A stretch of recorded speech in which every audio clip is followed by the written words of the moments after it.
Baik, malam ni tuan-tuan sekalian kita masuk peristiwa penting yang ketiga yang berlaku selepas daripada pembukaan Kota Mekah. Saya ulang kaji sikit secara ringkas supaya kita nampak dia punya turutan sirah tu, ya.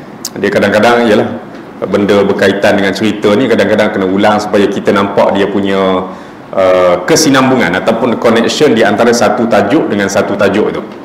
Baik, sebelum ni saya telah sebut pada tuan-tuan sekalian, Nabi ini asalnya orang Mekah. Nabi berhijrah ke Madinah. Okey. Bila Nabi dan para sahabat duduk di Mekah, ayat pensyariatan perang tu belum ada.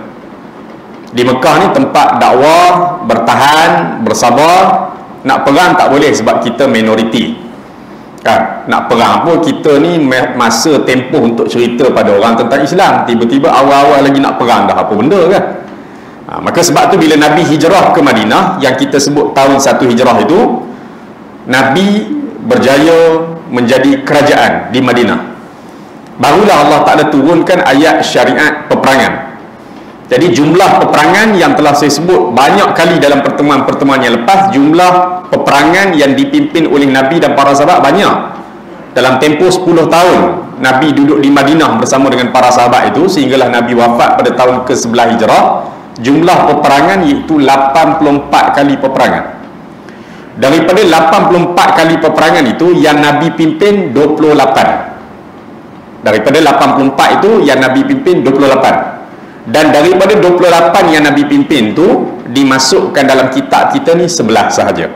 Ya, bermula dengan perang Badar tahun kedua hijrah dan berakhir dengan perang Tabuk, perang yang dipimpin oleh Nabi. Ya, perang Tabuk pada tahun ke-9 hijrah.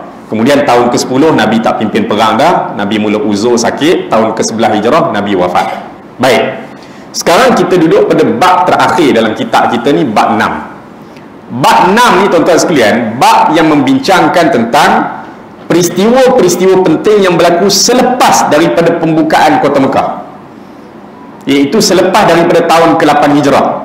Nabi duduk di Madinah tu kita sebut tahun 1 hijrah, 2 hijrah, 3, 4, 5, 6, 7, 8. Tahun ke-8 Nabi bersama dengan 10,000 para sahabat masuk ke Mekah semula. Balik semula ke Mekah. Itu namanya peristiwa pembukaan Kota Mekah. Mekah ketika tu dipimpin oleh Abu Sufyan. Abu Jahal mati dah.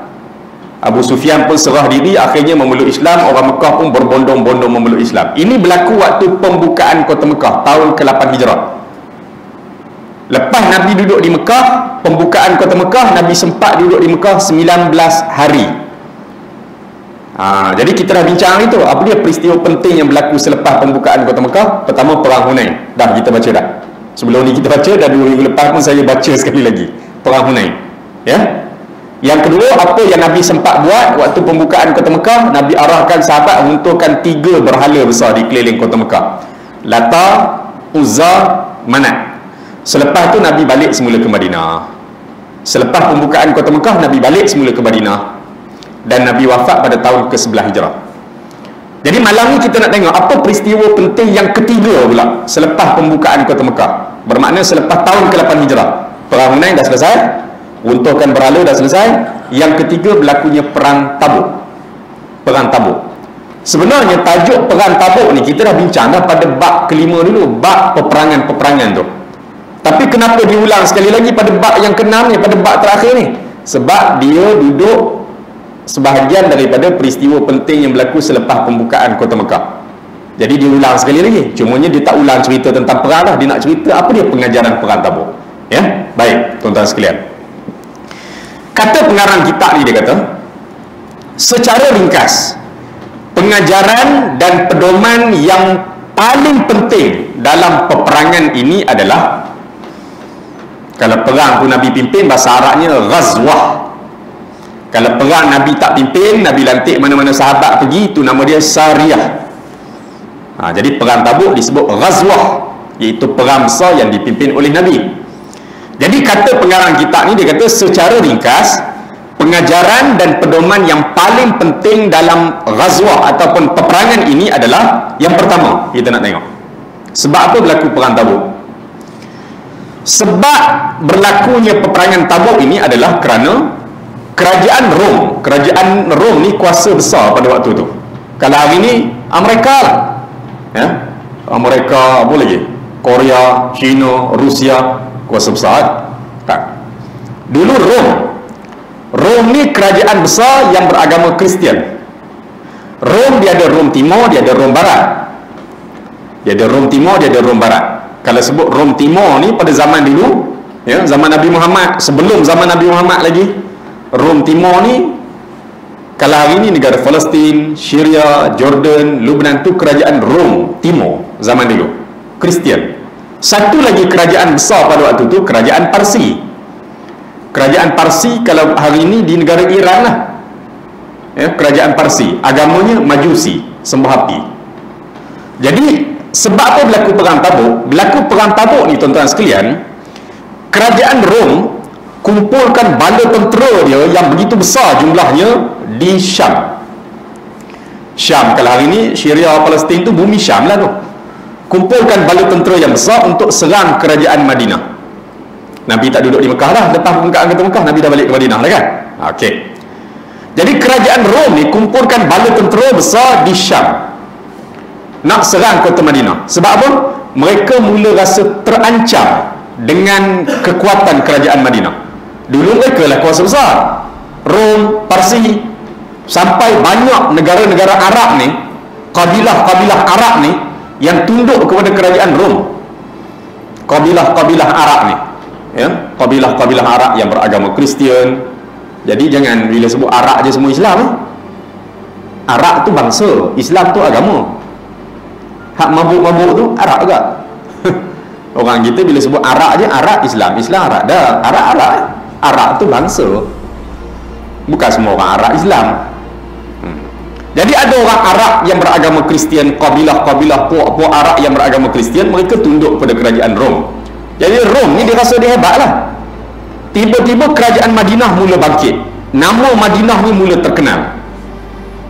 Bila Nabi hijrah ke Madinah, dapat kekuatan di Madinah, orang mula berbondong-bondong memeluk agama Islam. Akhirnya Yahudi daripada banyak puak yang duduk dalam Madinah yang khianat kepada kerajaan Madinah berjaya dihalau keluar daripada Madinah. Bukan satu kabilah, banyak kabilah Yahudi yang khianat kepada kerajaan Madinah. Walaupun mereka diberi layanan yang cukup baik, diberi jaminan keamanan, khianat kepada kerajaan Madinah, Nabi halau mereka keluar daripada Madinah. Setelah beberapa kali beri amaran tak dengar, dihalau keluar daripada Madinah. Ini satu kemenangan besar. Yang kedua, Nabi berjaya tundukkan kerajaan Mekah. Baru saja beberapa hari pembukaan kota Mekah. Jadi kerajaan Rom mula rasa terancam. Oh ya, ada kuasa baru ni nak bersaing dengan kita. Maka kerajaan Rom yang ketika tu dipimpin oleh rajanya bernama Hercules. Hercules yang kita dah tengok dalam cerita Hercules tu, memang ada nama Hercules tu. Cuma cerita Hercules dalam TV kita dah tengok tu, dia tokok tambah macam-macam lah. Tapi memang ada raja nama Hercules tu zaman Nabi. Bahasa Arabnya Hirqal sebutannya. Orang putih sebut Hercules. Dia siapkan bala tentera nak serang kota Madinah. Kalau tak serang kota Madinah, kita jadi ancaman pula. Kita terancam nanti. Jadi kerajaan Rom kumpulkan bala tentera yang besar di Syam, dan berita ni sampai kepada pengetahuan Nabi. Ada sahabat Nabi yang melintasi kawasan tersebut, tengok bala tentera Rom punya panjang, balik dia laporkan kepada Nabi. Baik. Raja Rom ketika tu namanya Hercules. Dia beri upah kepada penduduk-penduduk di bawah pentadbiran Rom ni, kabilah-kabilah, puak-puak mana yang tunduk di bawah kerajaan Rom ni. Kerajaan Rom jaga mereka sungguh-sungguh, pegang mereka sungguh-sungguh, setahun bagi upah. Setahun bagi upah. Sebab nak pegang ni, nak pegang orang-orang ni. Orang-orang ni lah yang dipergunakan nanti untuk jadi sebahagian tentera mereka nak lawan Madinah, nak lawan Nabi SAW dan para sahabat. Setahun bagi upah. Baik. Maka adalah beberapa kabilah-kabilah Arab, puak-puak Arab yang beragama Kristian, bergabung dengan kerajaan Rom, tunduk kepada kerajaan Rom. Ya, mereka pun bergabung dengan bala tentera Rom untuk serang Madinah. Antaranya kabilah Lakham, Juzam, Ghassan dan Amilah. Ya, itu jumlahnya. Baik tuan-tuan sekalian. Campur tentera Rom dengan kabilah-kabilah Arab yang gabung ni, dapat berapa ribu dia punya bala tentera dia? 40,000. Besarnya tuan-tuan sekalian, 40,000. Rom dan kabilah-kabilah Arab yang bersekutu dengan dia. Baik. Kerajaan Rom kemudiannya menghantar pasukan tentera hadapan mereka ke Al-Balqa, satu tempat bernama Al-Balqa. Hari ini satu kawasan perkampungan yang dibina oleh penduduk Damsyik, Syria, terletak di antara Syam dan Wadil Qura. Tak apalah nama tempat tu, ya, di belah-belah Syria. Dia punya tentera bahagian depan dia duduk di situ. Panjang tak panjangnya, panjang, ya. 40,000 bala tentera ni. Jadi sahabat Nabi ada yang lintah kawasan tu. Dapat berita tu, terus balik beritahu kepada Nabi. Baik. Apabila berita ini sampai kepada Rasulullah sallallahu alaihi wasallam, baginda mengajak orang ramai untuk keluar berperang ke Tabuk. Maksudnya jangan tunggu pasukan Rom datang Madinah, kita keluar hadapi mereka. Baru nampak orang ni kan, kita pergi cari musuh tu. Jangan sampai musuh dah masuk tempat kita, kita pergi menghadap dia. Di mana? Tabuk. Ya. Baginda menyeru mereka supaya bersiap sedia, di samping menyeru golongan yang kaya untuk menyumbang dan menderma. Kenapa Nabi kempen sahabat-sahabat yang kaya ni supaya menyumbang menderma? Perang Tabuk ni perang yang sangat susah. Sebab tu kita belajar dulu pada bab yang kelima dalam senarai sebelah perang yang dimasukkan dalam kitab ni. Dulu kita belajar dah perang Tabuk ni. Sebab apa perang Tabuk disebut perang yang susah? Sampai bahasa Arab perang Tabuk ni ada dua nama. Satu perang Tabuk, satu lagi nama dia Ghazwah Al-Usra, perang yang susah ataupun perang yang payah. Payah sungguh. Pertama, musim tu musim panas. Kalau boleh orang nak berehat dalam rumah, tak nak pergi keluar panas-panas. Yang keduanya, waktu tu kebun buah tengah masak. Kalau pergi ke Tabuk, patah balik, habislah buah kat kebun. Buah kat kebun, busuk luruh macam tu lah. Yang ketiga, sebab apa perang Tabuk disebut peperangan Al-Usra, perang yang payah, yang susah. Kerana jarak perjalanan daripada Madinah nak pergi ke Tabuk tu jauhnya 623 km. 623 km. Kuala Lumpur ke mana tuan-tuan? Kuala Lumpur ke Perlis dapat? Tak empat. 600 km ada sampai Perlis. Kalau ujung Malaysia tu Johor ke Perlis lebih pula kot. Lepas ke Bangkok pula sampai ke Perlis lah. Dan tuan-tuan jangan bayangkan zaman tu zaman ada highway macam hari ni. Ada highway letih, boleh berhenti RNR, boleh kencing, boleh berak. Padang pasir, gunung ganang, 623 km. Maka sebab tu perang Tabuk ni perang susah. Maka sebab tu Nabi maklum kepada para sahabat supaya bersiap awal. Sebab kita nak gini jauh. Musim ni musim panas. Siapa tak ada duit, cari duit. Siapa tak ada kenderaan, cari kenderaan. Ya, jarak perjalanan jauh. Jadi maklum awal supaya tak ada alasan lah siapa yang tak nak pergi lepas ni. Tak ada alasan. Sebab dah maklum awal. Berbeza dengan pembukaan kota Mekah yang kita bincang dulu. Pembukaan kota Mekah pada tahun ke-8 Hijrah. Nabi maklum kepada para sahabat bersiap tu awal. Tapi tempat mana nak pergi, Nabi maklum lewat. Dekat-dekat nak pergi, dekat nak sampai tarikh dah baru Nabi maklum. Tumpuan kita adalah kota Mekah. Kan kita belajar tu dulu. Pembukaan kota Mekah tahun ke-8 Hijrah. Bersiap awal, tempat mana nak pergi, tunggu. Perang Tabuk, tak. Bersiap awal, tempat mana nak pergi pun Nabi maklum awal. Kenapa pembukaan kota Mekah Nabi maklum lewat? Supaya orang Mekah tak sempat buat persiapan. Nabi nak elakkan tentera Islam masuk ke Mekah. 10,000 tentera Islam masuk ke Mekah, berlaku peperangan. Nabi nak elakkan. Tak nak berlaku pertumpahan darah di tanah haram. Nak masuk Mekah dalam keadaan aman, damai, kalau boleh tak nak angkat senjata. Kita bukan nak pergi perang orang Mekah, nak selamatkan mereka daripada syirik yang begitu lama. Ni kampung asal Nabi. Tapi Tabuk kena maklum awal. Jauh, musim panas, duit kelengkapan tak cukup, buah di kebun tengah masak. Jadi tak ada alasan kalau siapa yang tak pergi perang Tabuk. Okey. Ini menjelaskan kepada kita tabiat peperangan dalam Islam. Maksudnya apa dia? Islam bukan cari pasal dengan orang. Sikit-sikit nak gaduh dengan orang, sikit-sikit nak perang dengan orang, sikit-sikit nak angkat senjata. Kan? Dia tak macam tu. Tapi bila sudah ada ancaman, kenalah bangkit pertahankan. Bila ada orang sudah provokasi kita, takkanlah kita diam. Apatah lagi bila orang sudah angkat senjata. Ini tabiat perang dalam Islam. Dia bukan mendahulukan peperangan. Damai dulu. Tapi dah tak boleh elak, okey, perang pilihan terakhir. Peperangan dalam Islam bukan bersifat menceroboh ataupun provokasi mana-mana pihak lain. Pergi cabar orang lain tak tentu ala, bukan. tetapi bertujuan mempertahankan agama dan negara, mencegah pencerobohan serta menghalang mereka daripada mengganggu dan membuat kerosakan. Jangan ada pihak lain buat lebih kurang dengan kita. Itu saja. Kita boleh hidup aman damai bersama. Baik. Ini dinyatakan secara jelas oleh banyak ayat Al-Quran. Kami telah memperkatakan tentang sebab-sebab disyariatkan perang dalam Islam, apa objektifnya, apa kaedah-kaedah ataupun jalan-jalannya. Kami telah terangkan perkara tersebut dalam nota kuliah untuk tahun 1. Sebab apa pengarang kitab ni sebutnya tu? Dia ni pensyarah universiti di Syria. Dia kata cerita tentang tujuan peperangan, dalil-dalil peperangan ni kami dah masukkan dalam nota kuliah untuk tahun 1 di universiti tempat dia mengajar lah. Baik. Keberangkatan Rasulullah untuk keluar ke Tabuk selepas persiapan dan perhimpunan angkatan Rom menjadi penyokong kepada kata-kata kami ni. Maksudnya dia bukan saja-saja Nabi nak pergi perang Rom, tapi kerana mereka sudah buat persiapan yang semaksimal mungkin untuk serang Madinah dengan 40,000 tentera, bergabung beberapa kabilah-kabilah Arab. Takkan kita duduk dia ada angkat tangan doa saja? Tak boleh begitu. Jadi Islam bukan mendahulukan perang, tapi bila sudah ada ancaman tak boleh hidup diam. Kaedahnya begitu. Baik. Kesediaan setengah kabilah-kabilah Arab.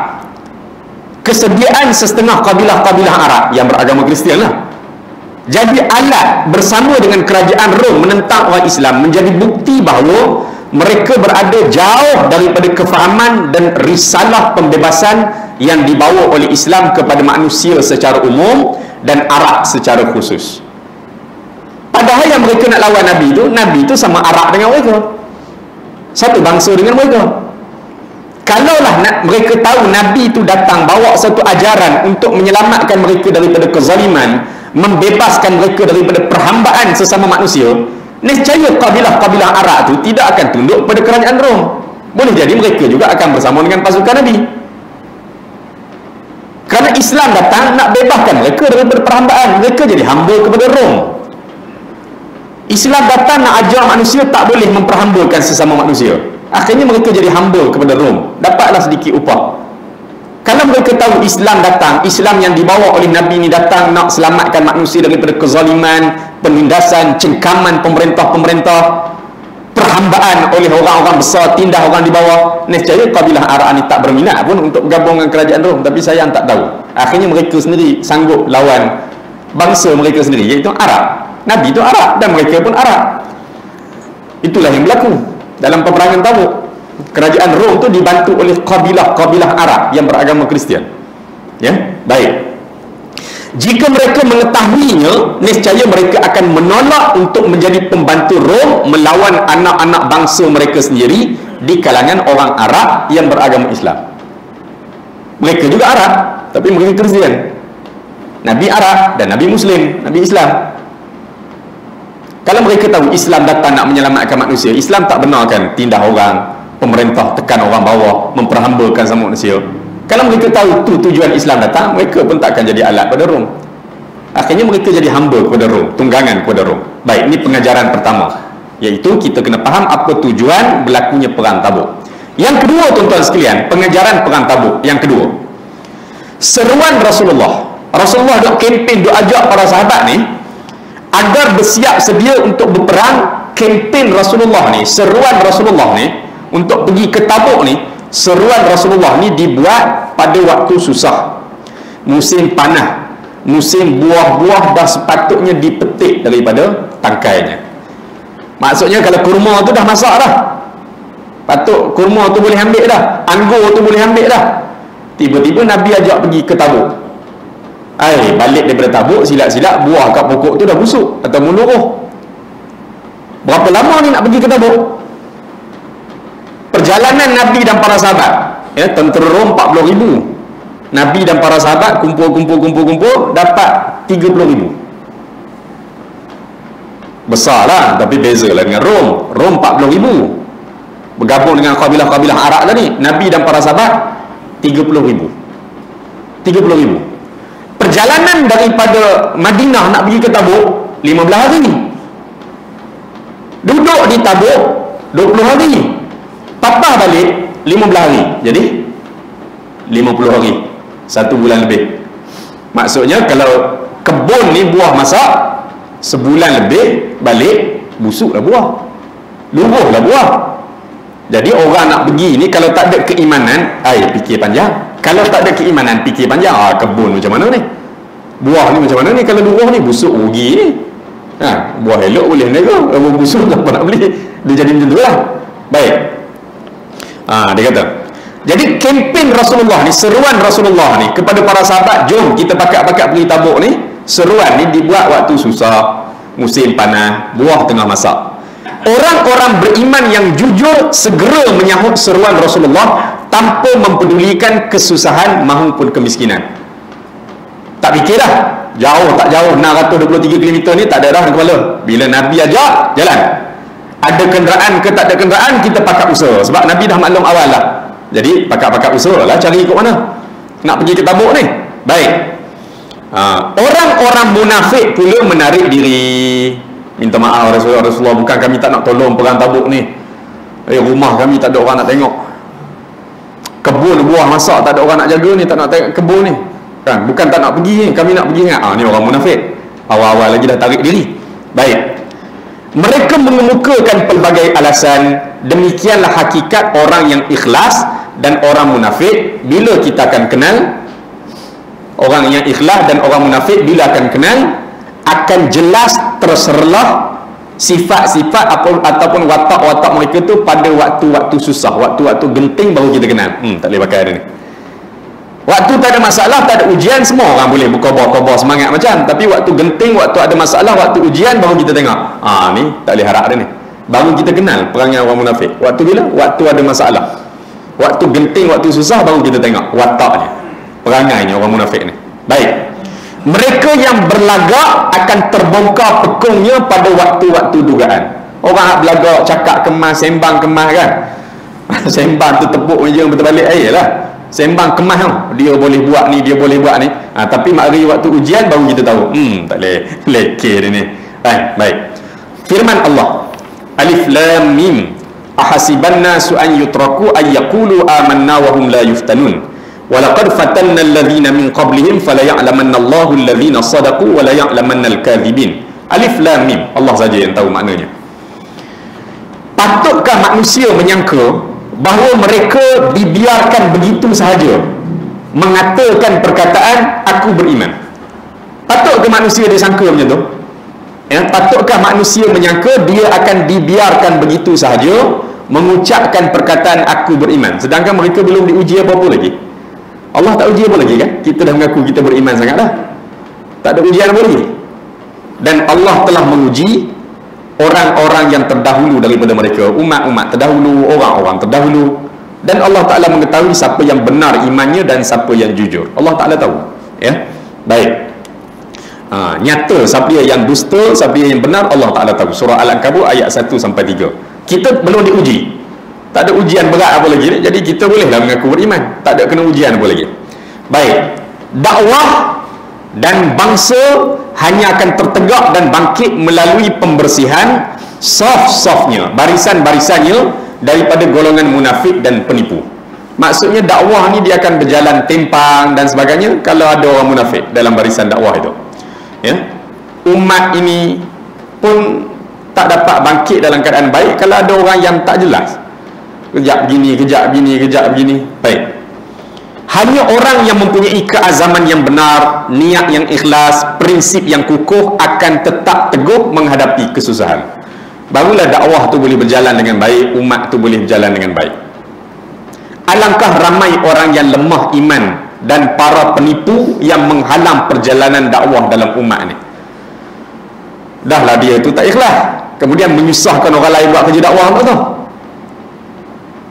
Jadi lambat kerja. Bayangkan kalau orang munafik tadi tak minta izin daripada Nabi untuk tak pergi perang Tabuk. Akhirnya orang munafik ikut sekali pergi perang Tabuk, dan dia buat ragam, dia buat perangai kat mana? Dekat sana nanti, ataupun dalam perjalanan. Itu lagi kacau bilau.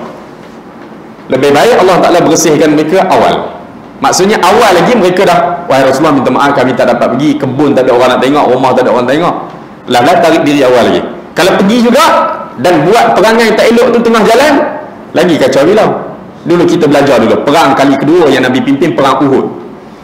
1000 tentera Islam. Berapa orang tarik diri nak pergi perang Uhud? 300 orang munafik. Baki orang 700 orang Islam. 300 lebih. Perang Uhud. Perang Tabuk, perang Tabuk, masalah ni, problem ni selesai awal. Memang mereka tarik diri awal lagi. Bersih awal lah. Baik. Mereka berusaha menyekat Islam daripada meraih ataupun melambat kemenangan walaupun seketika. Maksudnya kalau ada mereka ni sekali dengan kita, jadi lambat kita. Nak buat kerja apa jadi payah kita. Macam-macam ragam. Angkatan tentera Islam dalam peperangan Tabuk telah menyingkirkan mereka yang seumpama ini. Pekung mereka terbongkar, kelemahan iman dan kerapuhan azam mereka terselah. Awal lagi kita dah kenal dah, tak boleh ni. Eloklah daripada awal lagi dia kata tak nak pergi. Kalau tengah jalan lagi dia buat ragam, lagi nanya kita. Kan, tengah jalan dia tarik diri, silap-silap mempengaruhi orang lain pula yang lemah untuk lari juga. Baik. Satu angkatan tentera yang mempunyai saf yang tersusun, bersatu padu, iman yang kukuh, setia kepada janji, lebih berfaedah kepada umat walaupun bilangan mereka kecil. Tapi ada kualiti. Mereka lebih hampir kemenangan berbanding dengan tentera yang bilangannya besar tapi berbeza gagasan, kemampuan dan keteguhan. Hak ni kepala begini, hak ni nak begini, hak ni nak begini, hak ni nak begini. Keputusan dah dibuat nak pergi perang, tiba-tiba tengah jalan kan, hak ni dibuat haluan ni, dibuat haluan ni, dibuat haluan ni, kacau bila. Kam min fi'atin qalilatin ghalabat fi'atan katsiratan biiznillah wallahu ma'as sabirin. Allah Ta'ala sebut dalam Quran berapa banyak yang pernah terjadi sebelum itu. Golongan yang sedikit berjaya menewaskan golongan yang banyak dengan izin Allah. Sikit saja pasukan itu, tapi Allah Ta'ala beri kemenangan, ya, menewaskan golongan yang banyak dengan izin Allah. Dan Allah bersama dengan orang yang sabar. Al-Baqarah ayat 249. Baik, itu pengajaran yang kedua, ya. Bila Nabi kempen beri seruan, ajak pergi perang Tabuk, kita akan kenal siapa dia yang iman, siapa dia yang ikhlas, jujur tak jujur, kita akan kenal waktu susah. Itu pengajaran kedua. Pengajaran yang ketiga, tuan-tuan sekalian, para sahabat yang kaya, yang berduit lebih lah, bila Nabi kempen ni, pakat-pakat berlumba-lumba nak beri sumbangan yang terbaik kan? Ya? Dia kata para sahabat yang kaya segera menyumbang dan menderma. Contohnya Abu Bakar, Umar, Uthman dan lain-lain. Dalam pertemuan yang lepas saya telah baca beberapa sumbangan daripada sahabat ni. Abu Bakar untuk perang Tabuk dia sumbangkan sebanyak 4,000 dirham seluruh hartanya. 4,000 dirham. Sampai Nabi pernah tanya kepada Abu Bakar, kerana pengorbanan Abu Bakar ni cukup banyak, Nabi pernah tanya pada Abu Bakar, kamu ni tinggal apa lagi Abu Bakar? Abu Bakar kata, aku tinggal Allah dan Rasul. Dalam hidup aku ni tinggal Allah dan Rasul. Kita taklah sampai seperti itu kan, jauh lah. Untuk perang Tabuk, Sayyidina Umar bagi sumbangan banyak mana? Separuh daripada hartanya. Sayyidina Osman 900 ekor unta. 900 ekor unta. Seekor unta berapa ribu tu kan? Seekor unta berapa ribu? Kalah lah harga lembu kan? 900 ekor unta. Bukan sekadar 900 ekor unta, unta yang siap dengan muatan. Atas belakang unta tu siap dengan barang-barang kelengkapan ada. Kalau kita kena bawa buah ke apa semua ke, ada. 900 ekor unta berserta dengan kelengkapan. Sahabat Nabi bernama Qais bin Asim, dia bagi 100 ekor kuda. 100 ekor kuda. 200 uqiyah perak, mata wang pada waktu itulah. Dan juga 1000 dinar. Ya. Abdurrahman bin Auf 200 uqiyah perak, mata wang pada waktu itu. Dan juga Asim bin Adi 90 tandan kurma. 90 tandan kurma. Hak ada kenderaan, hak ada makanan, hak ada buah. Baik, sahabat-sahabat yang kaya bila Nabi kempen berebut nak keluarkan. Ini menjadi bukti terhadap tindak tanduk keimanan dalam jiwa orang mukmin. Bila orang ajak buat benda baik je, dia semangat. Tu kita boleh tengok. Berbeza dengan orang yang munafik tadi. Bila waktu susah je dia mula buat ragam. Sahabat Nabi ni bila Nabi kata jauh kena sumbang, dana kewangan perang Tabuk ni tak cukup, orang kaya menyumbang. Iman mendorong mereka untuk segera melakukan kebaikan, melawan hawa nafsu dan naluri diri. Nafsu kita nak rehat kan? Jauh ni 623 km, musim panas, baik berehat kat rumah. Tapi sahabat Nabi yang kaya dan jujur keimanan ni berebut bagi sumbangan. Masing-masing nak buat yang terbaik. Iman ini diperlukan oleh setiap umat dan setiap dakwah ni. Umat ni memerlukan iman seperti ini. Dalam umat ni kita perlukan orang seperti ini. Dalam dakwah ni kita perlukan orang seperti ini. Yang bila kita ada peluang untuk buat benda baik, dia orang paling awal. Berebut untuk menjamin kemenangan ke atas musuh dan menjamin kewujudan sumber-sumber dana yang mereka perlukan. Maksudnya dengan keimanan itulah menyebabkan duit itu muncul. Dengan keimanan itulah menyebabkan dana itu muncul. Macam mana orang boleh keluarkan dana, boleh keluarkan infak, boleh keluarkan duit kalau bukan kerana keimanan? Maka punca dana tu ada, duit itu ada, harta benda tu dikeluarkan, puncanya kenapa dia? Kerana iman. Maka iman tu aset penting. Daripada keimanan itulah akhirnya melahirkan orang yang sanggup keluarkan sesuatu. Orang sanggup keluarkan sesuatu, puncanya daripada keimanan itu. Dia tahu nilai benda yang dia bagi itu Allah Ta'ala akan ganti sekian pada hari akhirat kelak. Kalau tak, siapa nak keluar? Siapa nak keluar? Baik. Kita dapati umat kita pada hari ini amat memerlukan keimanan seperti ini. Ya? Kerana kita berdepan dengan berbagai musuh, bebanan yang berat, pertempuran dahsyat, dan kekuatan dan kelicikan musuh. Jadi nak tak nak kita memerlukan keimanan, dan dengan keimanan itulah melahirkan orang yang bersedia mengeluarkan dana, orang yang tak kisah dalam bab sedekah dan sebagainya. Keimanan puncanya. Jadi umat ni pada hari ini memerlukan hal seperti ini. Oleh itu kita tidak dapat menewaskannya melainkan dengan menggandakan pengorbanan harta, jiwa, hawa nafsu dan syahwat.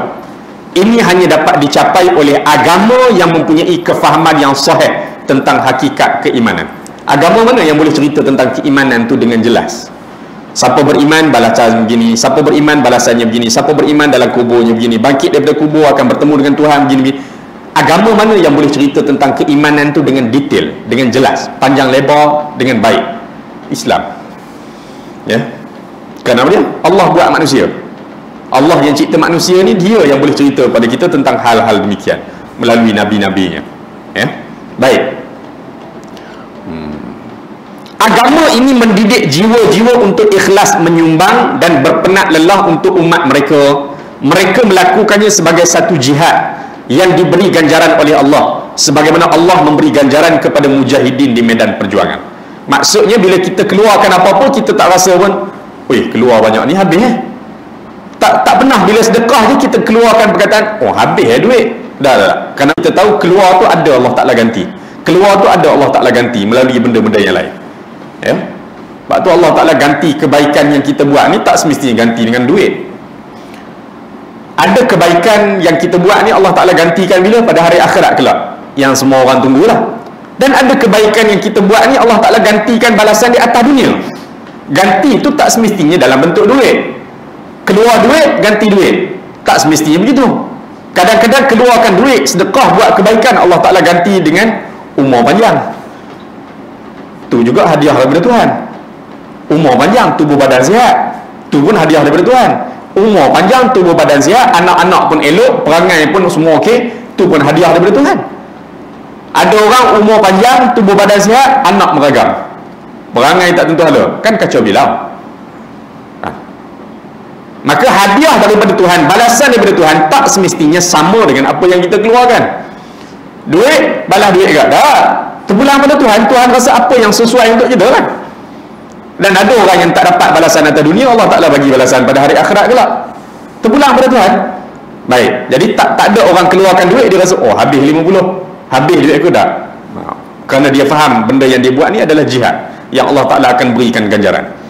Usaha terbaik yang sepatutnya dilakukan oleh para pendakwah, para pengislah. Kita ni islah, memperbaiki orang. Bahasa Inggeris boleh islah, reform. Kerja nak perbaiki orang ni bahasa Inggeris disebut reform kan. Jadi usaha terbaik yang sepatutnya dilakukan oleh para pengislah, orang yang nak memperbaiki dan pemimpin kebangkitan, adalah menyemai agama dalam jiwa-jiwa manusia dengan baik. Bermula dengan siapa dia? Ahli keluarga kita, orang terdekat kita. Semai agama dalam diri manusia. Maka muncullah sikap suka bersedekah, tak berkira, berebut-rebut nak buat benda baik. Semai agama dalam diri manusia. Setiap penentangan terhadap agama, seruan untuk membebaskan diri daripada ikatan agama, ataupun apa-apa reaksi-reaksi mempersendakan agama, merupakan jenayah nasional yang boleh mengakibatkan natijah paling buruk dan kesan paling bahaya. Bila orang yang ada keimanan dalam jiwa dah disemai dengan iman dalam jiwa, dia akan rasa mempersendakan agama ni jenayah. Kempen-kempen nak ajak manusia bebaskan diri daripada ikatan agama ni jenayah. Tapi bila orang yang tak disemai dengan agama dalam jiwa, dia tak rasa pun benda-benda yang tak elok tu adalah jenayah. Dia tak rasa apa dia jenayah? Curi, merompak, isap dadah. Dia tak rasa mempersendakan agama, bebaskan diri daripada ikatan agama, kempen-kempen nak bebaskan diri daripada ikatan agama ni, dia tak rasa benda tu jenayah. Apa dia jenayah? Dadah, pecah rumah, bunuh orang. Dia rasa tu saja jenayah. Baik. Demikianlah yang diajarkan oleh Allah kepada kita. Ia disahkan oleh sejarah lalu dan dibuktikan oleh pengalaman masa kini. Penafian tentang hakikat ini merupakan kesilapan yang hanya dilakukan oleh mereka yang jiwanya tidak ikhlas kepada kebenaran, hatinya tidak terbuka kepada kebaikan, dan pribadinya tidak dihiasi sifat-sifat ketinggian mahupun kemuliaan. Kalau kita ada mulia diri, ada peribadi sebagai Muslim, benda yang berlaku terhadap agama tu kita anggap jenayah. Kita tak selesa, kita rasa nak marah, tak boleh dengar benda-benda gitu. Kita rasa benda tu jenayah. Baik, itu pengajaran yang ketiga, iaitu sahabat berebut nak buat benda baik bila Nabi kempen ajak buat benda baik. Pengajaran yang keempat, tuan-tuan sekalian, saya tak nak tergantung ni, saya habiskan sikit. Pengajaran yang keempat, terdapat mereka yang datang bertemu dengan Rasulullah minta izin untuk pergi berperang, tapi Nabi tolak. Ada juga. Tadi cerita orang munafik memang tak nak pergi bagi alasan macam-macam. Ni cerita ada orang yang bersungguh nak pergi tetapi Nabi terpaksa tolak. Siapa dia? Orang miskin, tak ada kenderaan, nak pergi perang Tabuk, Nabi terpaksa tolak. Ya? Mereka minta izin kepada Nabi untuk berperang, tapi Nabi tolak kerana Nabi tidak memperolehi tunggangan yang boleh bawa mereka. Minta maaf, bukan tak boleh pergi, tapi aku pun tak ada tunggangan nak bagi pada kamu. Nabi sebut kepada orang-orang miskin ni, sahabat-sahabat yang miskin yang nak pergi sangat perang Tabuk ni. Akhirnya mereka tinggalkan Nabi, beredar daripada Nabi dalam keadaan berlinangan air mata. Kenapa dia? Orang lain boleh pergi, kami tak boleh pergi kerana kami tak ada tunggangan. Sedih kerana tak boleh terlibat dalam perang Tabuk tu, sedih menangis kerana tak ada kenderaan nak pergi. Bukan Nabi tak benarkan pergi, dah tak ada kenderaan nak pergi dah 123 km, mau nak jalan kaki, batal kaki. Jadi nak tak nak kena ada kenderaan. Baik, mereka telah beredar dengan linangan air mata kerana sedih disebabkan terhalang daripada memperolehi kemuliaan berjihad bersama Rasulullah sallallahu alaihi wasallam. Itu yang penting tu. Apa dia? Pergi berperang bersama dengan Nabi, itu yang penting. Pergi perang dengan sahabat lain tak sama, pergi perang dengan sahabat Nabi. Nabi pimpin perang tersebut. Tiba-tiba peluang untuk pergi berperang bersama dengan Nabi ni tak dapat. Akhirnya kenderaan tak ada. Silap-silap inilah perang terakhir bersama dengan Nabi. Kemuliaan dapat berperang bersama dengan Nabi mungkin ni terakhir kot. Rupanya terakhir sungguh. Rupanya terakhir sungguh. Itulah perang terakhir Nabi pimpin, perang Tabuk. Baik, sahabat menangis kerana kemuliaan berperang bersama dengan Nabi itu tak dapat. Nak pergi sangat, ya. Peristiwa yang diceritakan oleh Allah dalam kitabnya ini merupakan contoh paling indah tentang kehebatan iman mencipta satu perkara yang luar biasa. Tuan-tuan, orang menangis tak boleh buat benda baik ni luar biasa, tuan-tuan. Orang menangis tak boleh pergi berperang dengan Nabi ni luar biasa. Macam mana boleh menangis kalau bukan kerana keimanan? Bukan menangis buat-buat tu. Menangis kerana keimanan, tak boleh pergi dapat kemuliaan berperang bersama dengan Nabi. Jadi keimanan melahirkan satu benda yang luar biasa. Dulu tuan-tuan ingat bila rakyat di Afghanistan, sekarang cerita Taliban sekarang kan. Dulu tahun 80-an, 90-an, tuan-tuan ingat cerita Mujahidin Afghanistan lawan Rusia. Senjata yang cukup buruk, senjata Mujahidin yang cukup buruk, lemah, nak banding dengan Rusia ketika tu, ya. Bala tentera Rusia kuasa besar pada waktu tu, sampai sudah tak berjaya tawan Afghanistan. Akhirnya keluar daripada bumi Afghanistan dalam keadaan cukup memalukan, kalah di tangan Mujahidin. Mujahidin yang tidak ada latihan yang begitu hebat sebagaimana askar Rusia, kelengkapan perang yang cukup lekeh, cukup lemah, akhirnya berjaya menghalau negara beruang merah. Kan Rusia disebut negara beruang merah, keluar dalam keadaan cukup memalukan. Artinya apa dia? Keimanan boleh melahirkan benda luar biasa, sampai tentera Rusia lari lintang pukang dikejar oleh mujahidin. Dan kita banyak cerita keajaiban yang berlaku di bumi Afghanistan. Turunnya malaikat bantu para mujahidin sampai tentera Rusia mengakui, kami dikejar oleh orang yang kami tidak kenali, yang datang dengan jumlah yang besar. Kan kita baca kisah-kisah tu, keajaiban yang berlaku di bumi Afghanistan, ya, dalam jihad rakyat Afghanistan lawan tentera Rusia. 2001, selepas tragedi 11 September 2001, Amerika pergi tawan pula Afghanistan, kan? Tak dapat tawan Afghanistan juga. Akhirnya Amerika naikkan boneka mereka, orang Afghanistan yang boleh jadi alat mereka, kucar kacir juga Afghanistan, kan? Dia jadi macam tu, ya. Baik, jadi dia kata keimanan melahirkan perkara yang luar biasa. Kebiasaannya manusia ni dia seronok, gembira bila tak terpilih dengan sesuatu tugas. Kan orang seronok, kan, bagi tugas, gotong royong ke apa program apa ke, dia tak dapat tugas. Tugas aja dia datang waktu makan pukul 12 tengah hari. Kan syok, kan? Kan syok tu. Orang tak bagi apa tugas, sepatutnya seronok, boleh rehat loh, kan? Ngam pukul 12 kan mari, ya. Makanan siap, jamu tahan siap, orang hampa kapek merah apa kan sedap. Sepatutnya begitu. Sahabat Nabi bila tak terpilih buat benda baik, menangis bila tak terpilih pergi berperang ni, menangis, ya. Kerana kebiasaan manusia gembira bila terselamat daripada bahaya dan jauh daripada peperangan. Peperangan ni ceritanya mati, peperangan ni ceritanya keluar entah berapa bulan baru balik, silat pergi, itu tu lah kali terakhir jumpa anak-anak. Patutnya seronok duduk di rumah. Tak, sahabat menangis bila tak boleh pergi perang Tabuk. Mereka menganggap diri mereka telah terlepas daripada memperolehi habuan pahala Allah yang besar dan peluang mencapai mati syahid di jalan Allah. Tak dapat. Perang lain belum tentu lagi dapat. Adakah terdapat prinsip yang bertindak balas dalam jiwa sebagaimana tindak balas iman dalam jiwa mereka ini? Ada lagi ke benda-benda lain yang menyebabkan orang rasa menangis kalau bukan kerana keimanan? Ya. Apakah pula ruginya yang menimpa umat ni apabila mereka ketiadaan tokoh-tokoh seperti ini? Pengarang kitab ni tanya pada kita, umat ni rugi tak bila tidak ada tokoh-tokoh macam ni? Tokoh-tokoh yang macam mana? Bila tak dapat buat benda baik, menangis. Tak terpilih buat benda baik, menangis. Jadi pengarang kitab ni tanya pada kita, rugi tak umat kalau tak ada tokoh-tokoh macam ni? Rugi. Kerana dia ni sumber kekuatan kita, orang macam ni sumber kekuatan. Baik, akhir sekali tuan-tuan sekalian, dalam banyak-banyak cerita perang Tabuk, orang munafik minta izin tak nak pergi perang, sahabat Nabi yang miskin menangis tak pergi perang, tak boleh pergi perang. Ada cerita yang paling menarik, 3 sahabat Nabi, bukan orang munafik, 3 sahabat Nabi yang jujur keimanannya tak pergi perang Tabuk, cuai.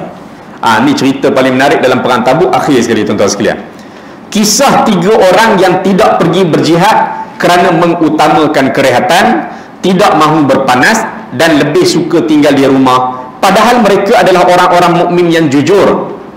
Kisah 3 sahabat ni mengandungi pengajaran yang cukup banyak. Dulu kita baca kisah 3 orang sahabat ni. Siapa dia 3 sahabat ni? 3 sahabat ni, pertama Ka'ab bin Malik, yang kedua Murarah bin Ar-Rabi', dan yang ketiga Hilal bin Umayyah. Ni bukan orang munafik ni, orang yang sebelum-sebelum tu dah pernah pergi perang dah. Tiba-tiba untuk perang Tabuk ni, bila Nabi suruh buat persiapan awal, dia buat lambat, buat lengah gitu. Dah orang bergerak pergi, tertinggal. Bila dengar berita pasukan tentera Islam dah nak patah balik dah, sebab perang Tabuk tak berlaku perang 15 hari pergi, 20 hari duduk di Tabuk, tunggu, tentera Tabuk tak datang. Rupanya tentera Tabuk bila dengar pasukan tentera Islam ni sampai 30,000, mereka pun kelang kabut juga. Mereka tak pernah tengok tentera Islam sebesar tu 30,000. Mereka lagi besar 40,000. Tapi tentera Islam 30,000 tu, Rom gerun juga dengar. Akhirnya 20 hari Nabi duduk di Tabuk, tak datang tentera Rom, patah balik. Maka perang Tabuk tak jadi perang, tak berlaku peperangan. Tapi 20 hari lah duduk di Tabuk tu, tunggu, buat persiapan di situ. 15 hari patah balik. 15, 20, 15, 50 hari. Bila dengar kata Nabi bersiap nak balik, 3 sahabat tadi ni, Ka'ab bin Malik, Murarah bin Ar-Rabi' dan Hilal bin Umayyah, dia mula rasa serba salah. Sudah, Nabi nak balik lah. Orang munafik dah standby jawapan. Tak apa, Nabi balik nanti kita buat-buat sibuk kan. Bila Nabi balik je, mula pergi jumpa Nabi. Apa khabar wahai Rasulullah, macam mana keputusan peperangan kita, minta maaf lah hari tu kami bukan tak nak pergi kan. Itu orang munafik dah standby lah, dia punya drama dia tu. 3 sahabat Nabi ni rasa serba salah. Nabi dah nak balik lah ni. Orang lain bersusah payah pergi perang Tabuk, kita berehat di rumah, nak jawab apa ni? 3 orang ni bukan orang munafik. Akhirnya 3 sahabat Nabi ni ambil keputusan, kita mengaku depan Nabi kita cuai. Orang yang jujur mengaku betul salah, mengaku cuai. Baik. Selepas beberapa ketika, orang dah pergi, duduk di sana dah, mereka timbul perasaan bersalah, rasa bersalah teramat sangat. Selepas beberapa ketika, iman dalam jiwa mereka tersedar. Lantas mereka mengetahui bahawa mereka telah melakukan dosa yang besar kerana tidak turut berserta bersama Rasulullah dalam peperangan Tabuk dan orang-orang mukmin yang lain. Orang susah payah dia boleh rehat kat rumah lah. Orang suruh bersiap, dia buat lambat, akhirnya tinggal. Tiba-tiba mari keimanan tu dia rasa bersalah. Huduh-huduh kita pun ada keimanan tu, insya-Allah kan. Bila buat silap ke apa, kita akan mari perasaan tersilap. Huduh-huduh kita iman tak banyak pun, tapi bila dah buat silap tu kita akan rasa dia akan mari kesedaran tu. Orang yang tak ada rasa langsung apa-apa ni, problem. Dia buat silap ke dia buat dosa, tiba-tiba lepas buat tu tak terasa apa-apa, tak mari langsung perasaan tu, tu problem tu. Dia kena check tu, ada benda tak kena tu, jauh sangat dah tu. Dah jauh sangat dah tu. Lepas buat salah, tiba-tiba mari lagi perasaan tersilap apa semua tu, ada lagi. Allah Ta'ala bekalkan untuk kita iman tu, ada lagi. Baik, sahabat 3 orang ni jadi macam tu. Namun begitu keinsafan ini tidak menyebabkan mereka terlepas daripada hukuman. Insaf, rasa tersilap, tapi hukuman Nabi kena buat. Kalau tidak, 3 orang ni buat macam ni, Nabi biarkan, maafkan, lepaskan. Nanti orang lain, ada lagi orang Islam buat perangai macam tu lagi. Orang lain bersusah payah, mereka berehat. Insaf, hukuman kena. Hukuman ni proses pendidikan, pengajaran untuk hal bersalah ni, dan pendidikan kepada orang lain supaya jangan sampai ulang perbuatan macam ni. Baik. Hukuman yang kena pada mereka cukup keras dan membuatkan mereka serik. Seluruh masyarakat boikot mereka atas perintah daripada Nabi dan ayat Quran daripada Allah. Allah Ta'ala turunkan perintah kepada Nabi dan para sahabat, jangan siapa-siapa bercakap dengan 3 orang ni. Balik daripada perang Tabuk, 3 orang ni nak bercakap, tak ada siapa peduli. Urusan jual beli ke apa semua segala macam, pergi ke mana-mana ni orang pakat paling ke lain, orang pakat pusing ke lain, tak nak tengok. Berapa hari? 40. Kawan rapat semayang berjemaah sekali dengan surau orang kita, tak cakap 4 hari pun garung kepala kita. Aku ada buat salah apa? 4 hari kan? Pergi semayang subuh tak cakap, pergi zuhur salam tengok ke lain apa? Aku buat salah apa? Rupanya kawan tu tengah demam, kepala sikit gigi apa ke? Baru 4 hari orang tak cakap kita kelang kabut. 40 hari orang tak cakap kita, kawan rapat tak cakap kita, tak pening. Pergi ke mana-mana tu rasa gelap dunia ni, dunia luar ni rasa sempit. Masuk hari ke-40, Allah Ta'ala perintahkan pula apa dia? 3 orang ni kena pisahkan isteri masing-masing, bukan cerai. Maksudnya apa dia? Hantar isteri masing-masing balik ke kampung, ke rumah pak mentua, hantar balik ke kampung, tak boleh duduk sekali. Berapa lama pula? 10. 40 hari tak ada siapa peduli, isteri kena hantar balik rumah pula kan? Campur 50 hari. Cantik dia punya jumlah hari tu. Itulah jumlah Nabi dan para sahabat pergi ke Tabuk. 15 hari pergi, 20 duduk di Tabuk, 15 hari patah balik. Mereka kena hukuman pun 50 hari. 50 hari hukuman Allah Ta'ala turunkan, jangan siapa bercakap. Baik. Orang ramai hinggakan isteri-isteri mereka dilarang bercakap dan berbicara dengan mereka. Setelah terbukti kejujuran, taubat, penyesalan, kesedihan dan duka cita mereka rasa bersalah, Allah pun kurniakan keampunan pada mereka. Nabi duduk dalam masjid dengan bersama para sahabat, panggil 3 orang ni datang. Nabi nak baca ayat Quran, Allah Ta'ala turunkan khas untuk 3 orang ni. Bukan semua sahabat Nabi diceritakan kisahnya dalam Quran. Bukan semua sahabat Nabi diceritakan kisahnya dalam Quran. 3 sahabat ni khas ayat Quran turun cerita untuk mereka. Apa dia? Ayat Allah maafkan kesalahan mereka. Kenapa dia? taubat mereka tu sungguh-sungguh ikhlas. Rasa tersilap tu ikhlas sungguh daripada lubuk hati mereka. Ya, Nabi baca ayat tersebut.